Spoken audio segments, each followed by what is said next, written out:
Hi friends, welcome to my channel. ఈరోజు Indian హిస్టరీలో భాగంగా సింధు నాగరికత గురించి చెప్పుకుందాం. సింధు నాగరికత తొలి సమాచారం గుర్తించింది చార్లెస్ మెస్సోన్. సింధు నాగరికత తొలి ముద్రికను కనుగొన్నది అలెగ్జాండర్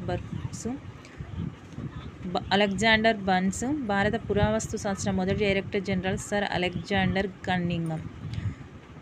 సింధు నాగరికత ముఖ్య నగరాలు: హరప్పా 1921, మొహంజోదారో 1922, చెన్నుదారో 1931, లోథాల్ 1955, మినీ హరప్పా అంటారు, కాలిబంగా 1961 and 1969, బింజోర్ 2014-15.